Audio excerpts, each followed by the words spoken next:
Where the talk is the beats.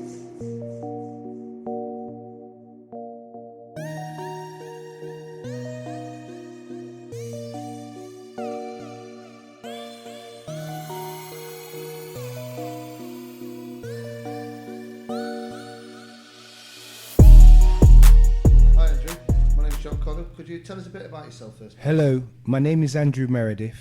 I'm here to tell you my story. Excellent. Tell me a bit about yourself, where you're from. So Okay, we get a bit to know about your character. I'm from Nottingham. I was born here. I grew up here. I went to school up until 11, and then that was it. I never went back to school from there. And then I left Nottingham when I was 17, Yeah. and I went to live in Manchester. Okay, yeah. So I've come back to Nottingham in the last 20 years, Yeah. and basically I want to tell you my story from 10 years ago, because that's when I contracted diabetes. And when I first got the diabetes, I went to hospital. I was in the hospital for 8 days. They said to me, right, you've got to go on insulin. So they put me on insulin. So I had to take it 3 times a day plus 8 tablets. Wow. So I managed to reverse it within 1 year. And I came off the insulin, came off the tablets, and I went back to my normal reading, which is 5/7. The problem was, 3 years later, I contracted tuberculosis. So after I had the treatment for that, which lasted 6 months to a year, the diabetes came back really aggressive. You know, it literally, what it's supposed to be is 5 and 7. Well, mine was at 28, 29, you know, for 3 years. And my hemoglobin reading should have been 42 to 50, and it was 127. Do you know, for the people that don't know what a hemoglobin reading is, could you explain a bit about that, please? Yes, the hemoglobin reading gives you your average sugar count over the last 3 months. So it will give you your daily reading, average, So your for, average. So for the normal man, it would be. The normal man would be between 5 and 7. But for yourself, it Well, was, sorry, I got that part wrong. The hemoglobin would be 42 to 50 for the normal person. But for me, it was 127, wow. which is almost 3 times too high. And the doctors said to me, I'm very lucky that I'm still alive. Wow. So what's happened is, because I was going Africa, because I've been working in Africa for the last 14 years, I decided that my health was poor. But when I went over there, I was eating fresh food, fresh vegetables, so I felt better. So it just made me think I needed to find some things that could help me. So what's happened is, on one of my journeys, I've discovered some herbs. And what it is, I've tried the herb, and unbeknown to me, it knocked 50% of the sugars out of my body. Wow. 50% within 2 weeks. Wow. And it was natural, plant-based herb. That herb is called dandelion. Now, the question, what it was, when I got back, I went and give another hemoglobin reading. And when I got the results, it came back at 71. So my GP rang me up in the night, and he said to me, look, Mr. Merradith, I've never come across anyone whose sugars have dropped like that. He said, what you been taking? So I said, I've been taking some herbs, the dandelion, also some other CBD oil. And he said to me, whatever you're doing, stick to it. Wow. So this was right in the middle of the COVID. So I ran out of the herb, and then my sugar started to climb high again. So I thought I better go and get some more from Africa. Yeah. So I went out there, I've got more, and when I take it now, my sugars are on average 5 now. They've come back to 5. And in some cases, they've been as low as 3.4. And all of that is based on my herb, what I'm taking. So you're saying there's benefits for the people or the sufferers with diabetes. Yeah. That would really benefit from this herb. Yeah, well, in my opinion, this herb, what it will do, it will help lower the sugar in their body to a level where they can then manage it by a good diet. Yeah. So it will actually minimize them taking too much medicine, pharmaceutical drugs. Yeah. Might not be able to say that one. No, it's very true though. These companies make billions and billions each year Yeah. for this reason, you know. And there's natural herbs that can do the same job, but safer and healthier. No side effects. But this is why these pharmaceutical companies probably do this, you know, for that reason. Well, believe it or not, pharmaceutical companies synthesize drugs to mimic what natural drugs do. They do, yeah. They do. Yeah, and they do it with synthetic drugs. They do, yeah. But one of the problems with that is the side effects, Yeah. because they normally cause a bit of damage in our organs. They do. Certain pharmaceutical drugs do have side effects. Well, the chemicals. Pardon? The chemicals. Yeah, it's the chemical. It's the chemicals But the natural one actually don't have none. because it's herbal. Yeah, so there's no, and believe it or not, our bodies are compatible with plants, because our body and a plant, our DNA and a plant's DNA is 98% the same. So obviously, if you're taking a plant, it's gonna complement you because it's a part of you. Yeah. You know? Yeah. Yeah. So it's More natural. synergetic. A little bit more synergetic. Or organic, we should say. Well, yeah, I think you're talking about synergy, like it connects better with the plants. I think it's called, what I've heard of is you've got, when it comes to iron, you've got heme iron, which is the one from meat, right? And then you have the plant-based one. And I think they were saying that the plant-based one is, because I've heard Brother Polite, you know about Brother Polite? Yeah. Brother Polite, Yeah. I've heard him say the same thing, where they say plants are more, I'm trying to think of the word. One word is synergetic, so it's like synergy, but the other one is like you said complementary. Yeah. Compatible. There we go. That's the word I was looking for. Yeah. So plants are more compatible with the human body than over animal matter. So Or other synthetically made medicine. Yeah, because obviously not everyone's body is going to be able to absorb it in the correct way. And what I found, But they also say, they also say that some DNA, some human beings do have a compatibility more to some of the animal products. That's what I've heard. Like, so, for example, some human beings are alright to eat meat. Their DNA is more so compatible with being able to do that. Just like the lactose intolerant and lactose intolerant people. So you have DNA that could do them things. So some people are better suited to eating meat, whereas others aren't. So the understanding that I have is that some people should be on only plant-based and other people should be on a mix of the two. Yeah. And some people, I don't know if you've heard of Jordan Peterson. No, no. I'm going to get you to check him out. He's a guy who's talking about him and his daughter Michaela was going through some, she'd been suffering some traumatic medical dispositions, some biological problems from she was born. It was so severe, none of the doctors could do anything. Right? They never diagnosed her. So what she had to do by the time she reached the teenage years was slowly test from a diet and take bits out and see which symptoms were going based on the different ingredients. And she basically brought it all the way down to beef. Yeah? Not that beef was causing the problem, but beef was the only thing she could eat. No Right. potatoes in there. Right. Yeah. No, I think the only thing she was supposed to have was pepper or some salt pepper. Yeah. As soon as she put a Brussels in there, some headaches came back. As soon as she put Wow. some carrots in there, Yeah. bellyache or something. Yeah. As soon as she put some cauliflower, things used to come back. So she just stuck to the beef thing, and then her dad tried it. All the symptoms went away. Wow. That's a meat diet. Yeah. Now, apparently, I've heard that now that's started to fail. That it worked for a few years, but then started to fail. So I don't know. I'd have to do an update on that.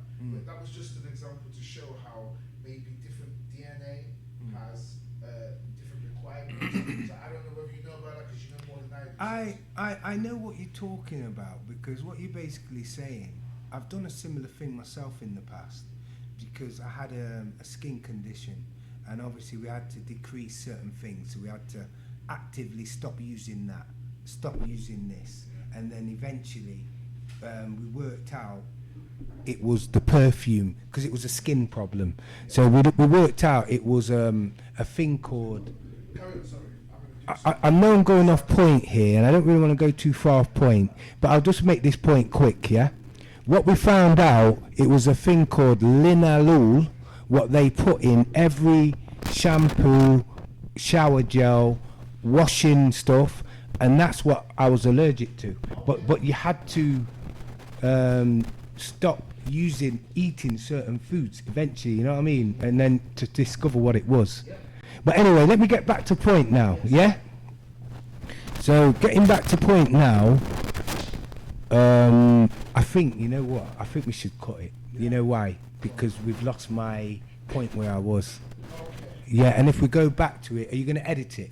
No, yeah, at some point. This ain't full thing. This isn't the finish. This is just a rough. Yeah, just All right, so let me add something else. I was going to tell you where you were, because you was talking about how plants based is more compatible. That's Yeah, why I took it. okay. So basically, what I've discovered is, you know, the compatibility of the plants.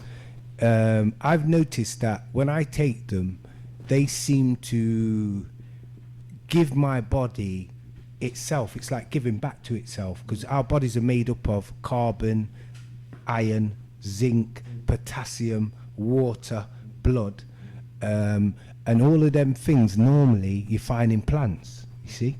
So when we're taking the synthetic plant, it's not really complementary. It's not compatible with us.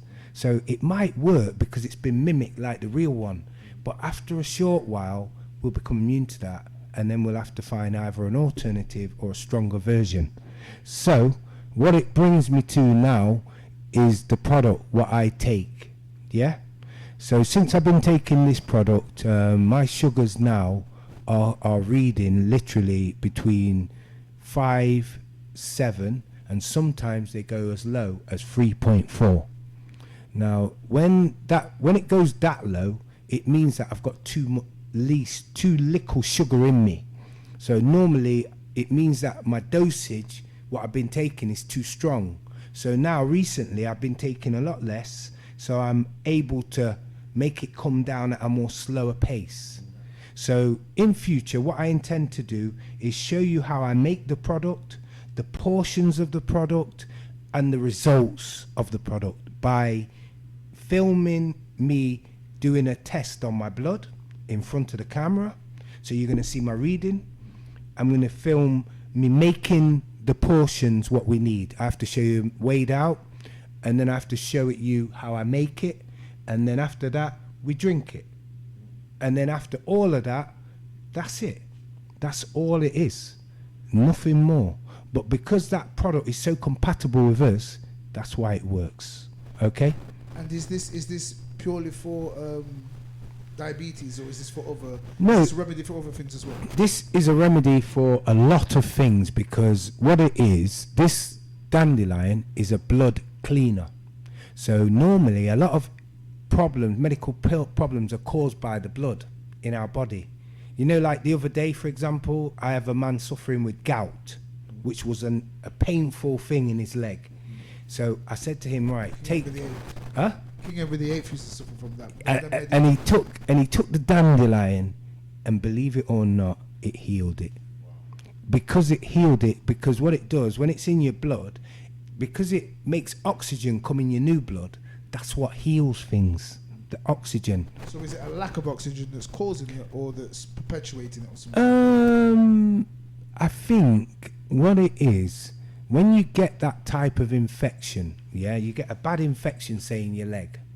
Normally, you know, your oxygen in your blood, it's not strong enough by itself to just heal that. So it will take a long time. It will take a long time. You know, it will take a long time. So what happens when you take, you know, when you take antibiotics, it sort of aids it a bit because it's supposed to be healing the infection. Well, the penicillin is a natural thing again, isn't it? So well, I don't know if it's natural, bro, to be honest. Penicillin is formed from Mold. Yeah. So I think what he's saying is the mold is natural. Yeah. But then the way they synthetically extract it, They've synthesized it, They you have, see. they have, They've yeah. messed So it up for mimic processing. natural products. Yeah.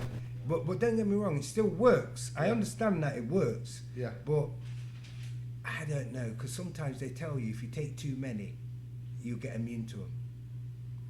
That's what they tell you. They warn you about that. You know, they say if you've got a cold, don't take Don't forget to speak. penicillin. Don't take paracetamol. Andy, don't forget to speak into the mic. Yeah. So, I mean, don't get me wrong. You know, I'm not saying there's anything wrong with taking it because it still gets rid of pain, but it tends to be a blocker. You know, it blocks the pain out from the receptor, you know, from the brain. Yeah.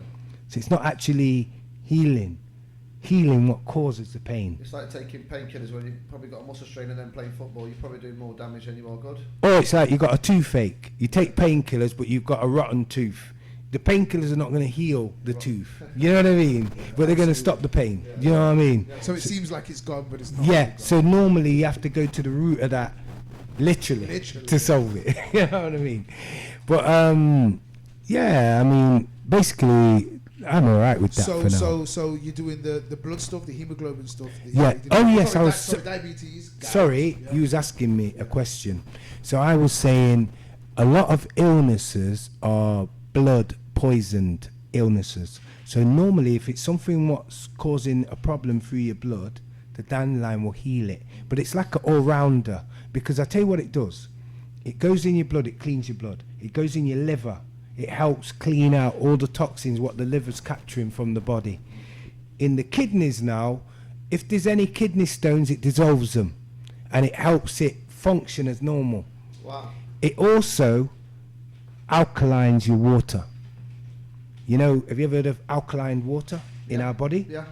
Well, that one is one of the highest amounts of alkaline for a herb.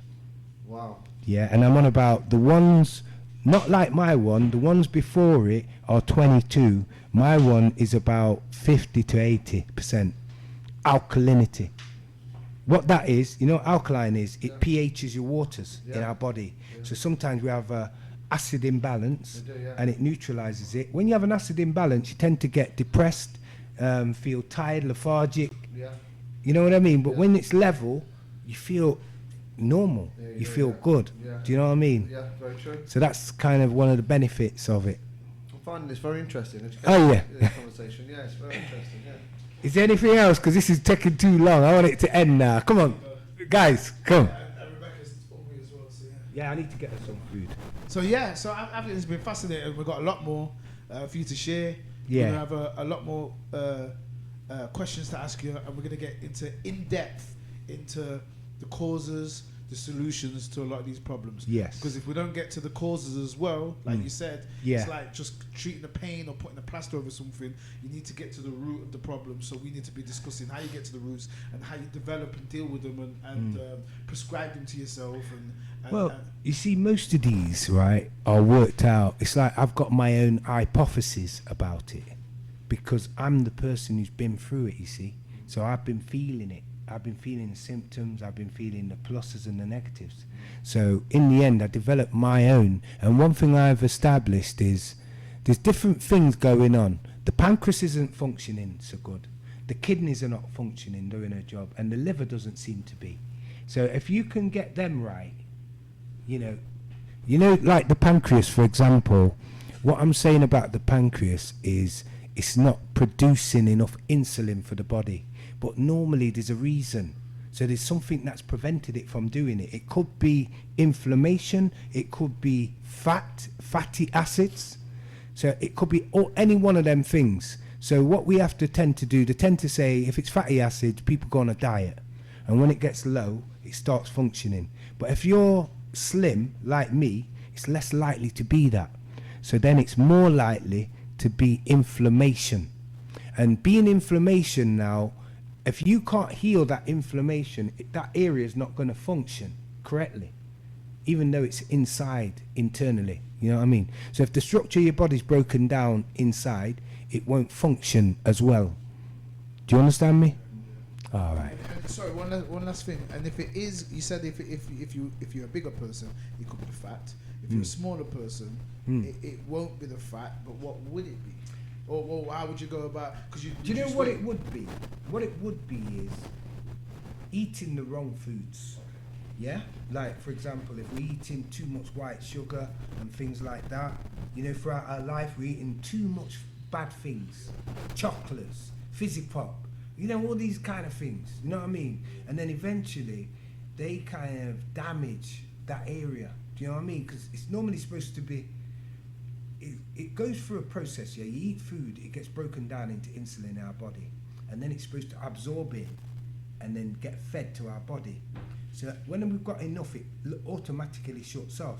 But when you're diabetic, for some reason it's not absorbing in through the pancreas, so it just goes straight into the bloodstream. So technically, as a diabetic, you're ODing every day because the sugar's in your blood, and when the sugar's in your blood, it compromises your oxygen, and that's why you tend to find a lot of diabetics get tired. You know, they've not got a lot of energy. Do you know what I mean? And then another thing that diabetes suffer from is going toilet too often, because the brain is saying there's too much sugar in my body, so I've got to wee out part of your hemoglobin, you know, your water. You know that our bodies have got 66% water. Okay. Well, I thought it was a bit more. I used to think it was 88%. It was like 72. I heard that, but then I heard someone else tell me about this figure. Okay. So I'll just stick with that. Yeah, You know what I mean, yeah. for now. You know, and then what I'm saying, your hemoglobin is 66%, not your hemoglobin, your water content. So when you are going toilet as a diabetic, that's the water what you're losing from your body mass. So if you lose 5 off that, or 10, it's frigging noticeable. You know, you look sucked in, you know, in your face and your neck, and that's just because they haven't got control of their sugars. So obviously, if they was taking my product now, the sugars would have left the body, so it minimises that issue. Plus it tightens up your kidneys, so you're no longer going toilet, so you're not losing weight. That's how you lose the weight. You know, you go toilet 4 times, and each time's for a long time, you soon find, you know, you got no weight left. It's like having the shits, to be fair. It's just like that. Yeah. All right, that's it. I'm done. That would normally have Cut to it. sound like, yeah. I've got to get my daughter. So. So, do you wanna That's do- a wrap.